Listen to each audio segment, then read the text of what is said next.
Saudara-saudara, kadangkala kita tidak mengerti bahwa Tuhan sebenarnya selalu ada bagi kita di dalam segala hal. Dan Tuhan tidak pernah tinggalkan kita semua. Hari ini saya mau bicara tentang tetap beriman walau sulit.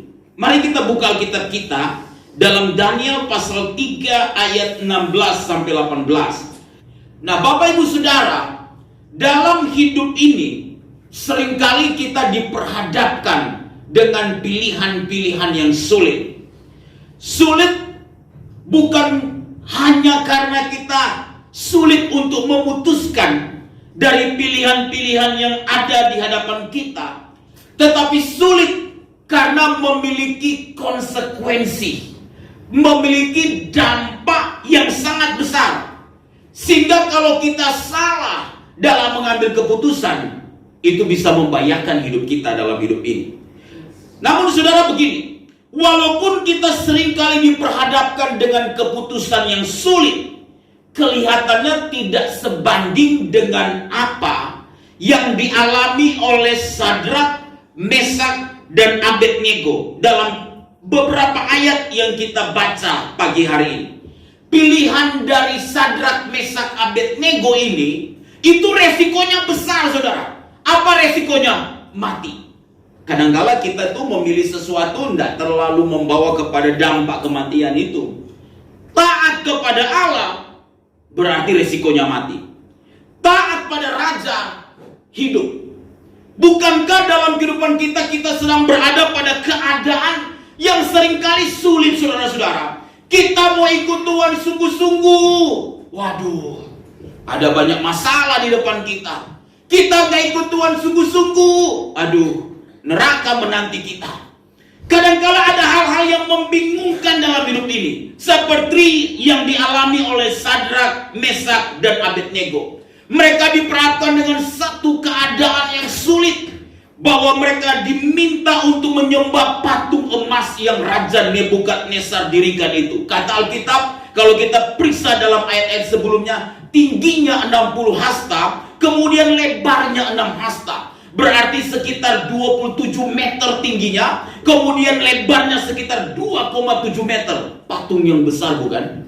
Patung emas yang didirikan oleh Raja Nebukadnezar. Sadrak dan Abednego di dalam keadaan yang sulit yang diperhadapkan kepada mereka, mereka tetap percaya bahwa Allah tetap ada bersama dengan mereka. Dengarkan Bapak Ibu Saudara, di dalam keadaan-keadaan apapun yang sedang diperhadapkan dalam kehidupan kita, mari tetap percaya kepada Tuhan. Mari tetap beriman kepada Tuhan. Mari tetap melihat bahwa Tuhan itu tidak pernah tinggalkan kita, saudara. Tuhan itu tidak pernah biarkan kita. Kita yang kadang-kala tinggalkan Tuhan. Kita yang kadang-kala jauh dari Tuhan. Tapi Tuhan gak pernah jauh dari kita loh, saudara. Dia mendekat kepada kita. Kita yang menjauh dari Tuhan. Kalau kita sadar bahwa Tuhan selalu ada bersama dengan kita, harusnya kita tak percaya apapun keadaannya. Amin, saudara. Amin. Kalau percaya kepada Tuhan dalam keadaan yang baik-baik saja itu seringkali lebih mudah. Apalagi kalau sesuatu yang berhubungan dengan janji Tuhan, lalu kita diminta untuk berimanlah kepada janji Tuhan. Itu sangat-sangat mudah sekali. Tapi bagaimana kalau keadaan yang sukar itu, keadaan yang tidak baik itu, lalu kita tetap diminta untuk tetaplah percaya, tetaplah beriman. Nah, hari ini kita akan lihat ciri-ciri dari orang yang tetap percaya walaupun sulit. Mari kita pelajari dalam teks ini. Saudara lihat ayat yang ke-17, saya akan bacakan sekali lagi. Sadrak, Mesak, Abednego berkata begini, jika Allah yang kami puja sanggup melepaskan kami, maka ia akan melepaskan kami dari perapian yang menyala-nyala itu, dan dari dalam tanganmu ya Raja. Tetapi seandainya tidak, hendaklah Tuanku mengetahui ya Raja, bahwa kami tidak akan memuja dewa Tuanku, dan tidak akan menyembah patung emas yang Tuanku dirikan itu. Saudara perhatikan baik-baik. Jika Allah yang kami puja sanggup melepaskan kami, kami tidak akan menyembah patung emas itu. Kalau Allah yang kami tidak melepaskan kami, kami tetap tidak akan menyembah patung emas yang Rajaku dirikan itu.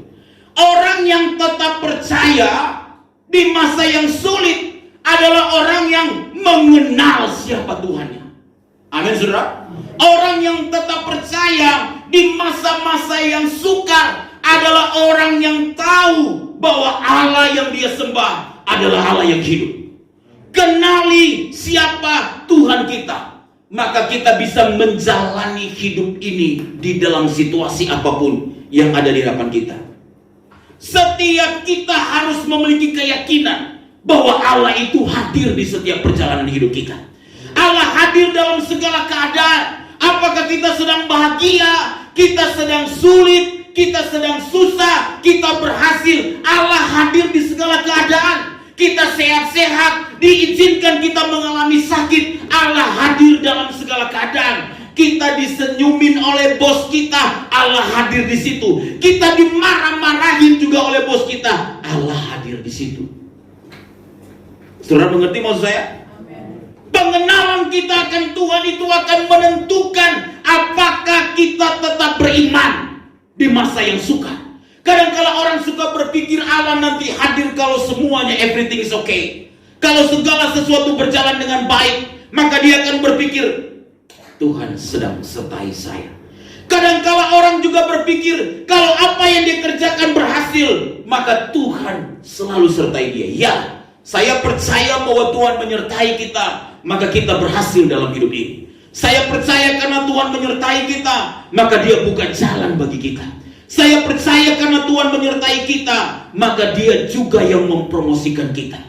Tapi waktu kita sedang mengalami persoalan dan mengalami pergumulan sekalipun, Tuhan tetap hadir di situ, saudara. Tuhan tetap hadir di situ. Karena itu mengenal Tuhan, pertama kita harus mengenal pribadi Tuhan terlebih dahulu. Kita harus tahu apa yang menjadi kehendak Tuhan dalam hidup kita. Mengenal Tuhan bukan sekedar mengenal Dia Allah yang berkuasa, yang sanggup melakukan segala sesuatu dalam hidup saya dan saudara. Tapi kenalilah pribadi Tuhan dalam hidup kita. Kenalilah isi hati Tuhan dalam hidup kita. Kenalilah kehendak Tuhan dalam hidup kita. Apakah Tuhan hadir untuk melakukan mujizat dalam hidup kita? Ya, saya percaya sampai hari ini Tuhan dapat lakukan mujizat. Dan Dia hadir di dalam keadaan-keadaan yang sukar. Dan kita melihat pertolongan Dia yang ajaib dalam hidup kita. Tapi untuk membuat iman kita bertumbuh dan menjadi dewasa dalam hidup ini, maka kita harus mengenal pribadinya. Kita harus tahu apa hati Tuhan. Kita harus tahu apa yang menjadi kehendak Tuhan. Dan ikutilah apa yang menjadi jalan-jalan Tuhan dalam hidup kita. Sehingga waktu kita mengalami keadaan yang tidak seperti yang kita bayangkan dan inginkan, kita mampu berkata, kalau Allah bisa tolongku, aku akan bersyukur. Tapi kalau Allah juga belum menolongku, aku tetap akan bersyukur. Amin, saudara. Amin. Kalau Tuhan tolong, puji Tuhan. Kalau doaku dijawab oleh Tuhan, puji Tuhan. Kalau jalan dibukakan oleh Tuhan, puji Tuhan. Tapi kalau toh Tuhan belum buka jalan, kalau toh doa-doaku belum dijawab oleh Tuhan, tetap puji Tuhan. Kekristenan adalah orang yang melihat bahwa Allah selalu punya rencana yang indah di balik segala peristiwa yang dia alami dalam hidup dia, sehingga dia mampu berkata, terima kasih untuk setiap kebaikan-Mu Tuhan dalam hidupku. Amin, saudara. Amin. Karena itu Tuhan mengingatkan kita, umatku binasa karena tidak mengenal aku. Mengenal Tuhan untuk mengalami karya Tuhan, itu menyangkut bagaimana persekutuan kita secara pribadi dengan Tuhan. Orang yang mengenal Tuhan dalam hidup dia, bukan sekedar dia tahu Allah dia hebat dan berkuasa, dan kita harus percaya bahwa Allah kita berkuasa, tetapi dia juga tahu apa yang menjadi kehendak Bapa dalam hidup dia. Amin, saudara. Apa yang menjadi kerinduan Tuhan dalam hidup dia, sehingga kalau orang itu mengenal Tuhannya dengan benar, saudara, kalau kita nih anak-anak Tuhan mengenal Tuhan kita dengan benar, saya percaya hidup kita diubah oleh Tuhan, saudara. Saya percaya hal-hal yang tidak berkenan kepada Tuhan akan Tuhan kikis, akan Tuhan ubah dalam hidup kita. Amin. Yang kedua, saudara dikasih oleh Tuhan, apakah ciri-ciri orang yang tetap percaya walaupun sulit? Yang kedua kita lihat dalam ayat 18 khususnya. Saya baca sekali lagi. Tetapi seandainya tidak, hendaklah Tuanku mengetahui ya Raja, bahwa kami tidak akan memuja dewa Tuanku dan tidak akan menyembah patung emas yang Tuanku dirikan itu. Dengarkan saudara. Seandainya tidak, kami tidak akan memuja dewa Tuanku dan tidak akan menyembah patung emas yang Tuanku dirikan. Orang tuh kalau punya iman, ya, di masa yang sulit itu terlihat dari komitmen dia. Komitmen itu yang perlu kita miliki, supaya bukan hanya Tuhan yang melihat bahwa kita itu berkomitmen ikut Tuhan, tapi orang-orang di sekitar kita juga akan melihat ternyata anak Tuhan berbeda dengan anak dunia. Amin, saudara. Nah, Sadrak, Mesak, Abednego bilang begini, kami tidak akan menyembah dewa Tuanku dan kami tidak akan menyembah patung emas yang Tuanku dirikan. Saudara tahu, Sadrak, Mesak, Abednego itu diberikan jabatan oleh Raja Nebukadnezar. Mereka diangkat dari berbagai orang yang ada, termasuk pemuda-pemuda yang terpelajar yang diangkut dari Yehuda pada saat itu, dari Israel. Kemudian mereka diberikan posisi-posisi yang bagus. Lalu raja kemudian meminta mereka untuk menyembah patung emas yang didirikan itu. Tapi mereka berkata tidak. Mereka berkata tidak. Mereka memiliki komitmen bahwa sekali mereka ikut Tuhan, mereka tetap akan ikut Tuhan. Komitmen itu apa sih, Bapak Ibu Saudara? Komitmen itu kalau kita periksa di kamus, itu adalah kesepakatan atau kontrak antara kedua belah pihak atau lebih untuk melaksanakan sesuatu itu secara bersama-sama. Itu artinya komitmen. Jadi kalau kita telah berkomitmen kepada Tuhan, aku mau ikut Tuhan loh. Kadang-kadang kan kita suka buat begini, Tuhan, jika titik-titik maka titik-titik. Tuhan, kalau Engkau tolonglah, aku mau ikutmu dengan sungguh-sungguh. Ya, itu biasanya kita memberikan sesuatu itu, pernyataan, dan kemudian kita sertai dengan komitmen. Persoalan kita ikut Tuhan adalah persoalan komitmen dalam hidup ini. Apapun keadaannya kita mau komit ikut Tuhan loh saudara. Apapun situasinya kita mau komit ikut Tuhan. Sama seperti seorang menikah kan saudara. Ini kan persoalan komitmen. Pernikahan itu kan persoalan komitmen ya. Persoalan komitmen. Kejam kali dia Tuhan. Tapi udahlah, karena aku udah berjanji di hadapan Tuhan dan jemaat, aku akan menerima dia. Ada apanya? Oh bukan, apa adanya. Dia. Tapi dia nggak perhatikan aku. Aku komit, walaupun dia nggak perhatikan, aku tetap perhatikan dia. Tapi dia nggak kasih uang belanja, aku komit, tetap aku kasih dia kopi, bukan taruh garam, tapi kopi pakai gula. Komit, iya. Suatu ketika ada seorang suami yang bilang kepada istrinya, "Ma, di mana gula? Papa mau buat kopi nih, cari gula nggak ketemu." "Oh, periksa aja itu ditulis kok." Ditulis di tempatnya mana gula, mana garam. Ya kan? Lalu akhirnya dia taruh. Dia ambil yang tertulis gula, lalu dia ambil, dia taruh di kopinya. Waktu dia minum, buah. Kok asam asin mah? Kenapa ini kok garam ditulis gula? Ya sama dengan di handphone papa kan? Iya, namanya Laura ditulis Sony, kira-kira begitu. Setelah dicek namanya Sony, Laura rupanya yang lagi chatting di dalamnya. Ya papa juga tuliskan seperti itu, jadi mama tulis supaya apa? Semut terkecoh. Ya, supaya semut lihat, oh ini gula. Iya, dia makan, waduh, garam rupanya gitu. Dalam hidup ini kadangkala kita sulit untuk berkomitmen. Tapi komitmen kita itu akan membawa untuk kita bisa melihat karya Tuhan yang luar biasa dalam hidup kita semua, saudara. Amin. Karena itu, ikut Tuhan ini persoalan komitmen, saudara. Persoalan bagaimana kita mau beriman di tengah persoalan yang sulit. Ini persoalan komitmen. Nah, yang terakhir, mari kita lihat ayatnya yang ke-19.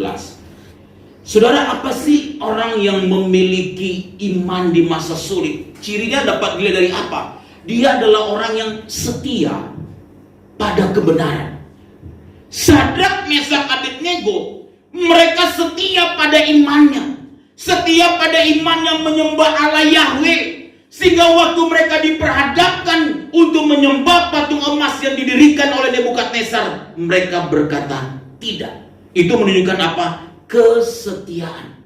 Kesetiaan kita kepada kebenaran, Bapak Ibu Saudara, kadang memang mengandung resiko. Ya, ketika kita diperhadapkan dengan pilihan, ya, masih nggak kamu untuk betul-betul, ya, mau jalannya lurus-lurus saja? Oh iya, mau. Tapi kamu nggak naik gaji ya? Oh iya, nggak apa-apa. Yang penting saya mau lurus di hadapan Tuhan, daripada bengkok di dunia tapi menuju kepada kebinasaan. Lebih baik saya tetap lurus. Ini adalah persoalan kita mau belajar setia untuk menghidupi kebenaran itu dalam hidup kita, saudara. Dalam hidup ini ada banyak pilihan-pilihan yang sulit, yang sukar, yang ada yang diperhadapkan kepada kita sekalian. Setialah kepada kebenaran. Walaupun karena kesetiaan kita untuk menghidupi kebenaran, menunjukkan iman kita yang sebenarnya, kadangkala ada resikonya.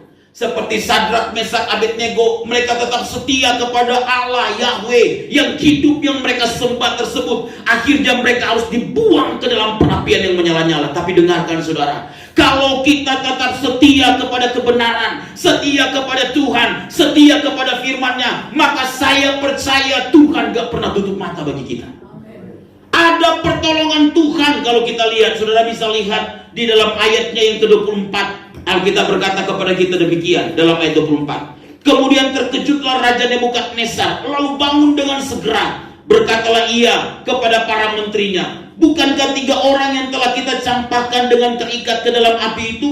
Jawab mereka kepada raja, benar ya raja. Katanya, tetapi ada 4 orang kulihat berjalan-jalan dengan bebas di tengah-tengah api itu. Mereka tidak terluka. Dan yang keempat itu rupanya seperti anak dewa. Dengarkan Bapak Ibu Saudara, para tentara yang paling kuat yang mengikat Sadrak, Mesak, Abednego, setelah api itu dipanaskan dengan 7 kali lipat, ketika mereka melemparkan Sadrak, Mesak, dan Abednego ke dalam perapian yang menyala-nyala seperti satu oven, kira-kira begitu Bapak Ibu, yang orang bisa masuk di dalam, berarti ruangannya kelihatannya besar. Dan yang melempar Sadrak, Mesak, Abednego ikut mati, terbakar karena panas yang begitu dahsyat dari api itu. Tapi tahukah saudara, Sadrak, Mesak, Abednego itu bisa berjalan di tengah-tengah perapian yang menyala-nyala itu. Lalu Nebukadnezar bisa melihat bahwa ternyata ada orang keempat yang berjalan bersama dengan mereka dan rupanya seperti dewa. Dengarkan Bapak Ibu Saudara, Tuhan itu tidak mungkin tutup mata dalam kesetiaan kita.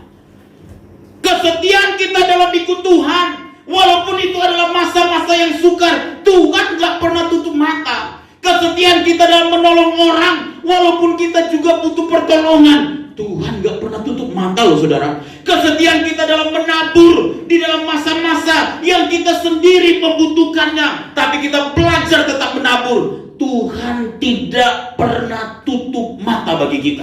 Allah yang kita sembah adalah Allah yang tahu, Dia adil, Dia mengerti keberadaan kita, dan Dia tahu setiap apa yang kita hadapi dalam hidup ini. Kesetiaan kita kepada firman-Nya itu yang akan membuat kita bisa melihat pertolongan Tuhan juga akan menjadi bagian kita. Amin saudara. Kadangkala kita tuh berkata kepada Tuhan, Tuhan, ya kalau begini-begini, bagaimana saya bisa tetap untuk bisa setia Tuhan? Tapi dengarkan Bapak Ibu Saudara, setialah apapun keadaannya. Percayalah, berimanlah, walaupun itu sulit, walaupun itu keadaan yang sukar, masa itu sulit, tetap berimanlah. Tetap beriman, tetap percaya bahwa Allah itu ada bersama dengan kita. Dan dia tidak pernah tinggalin kita.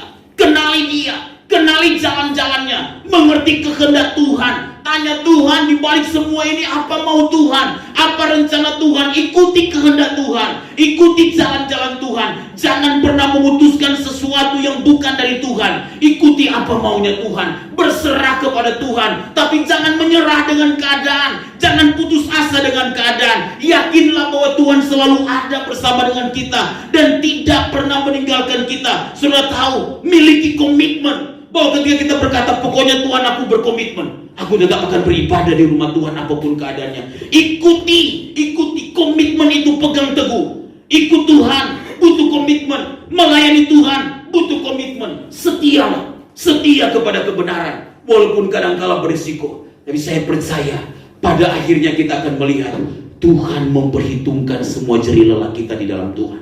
Amin.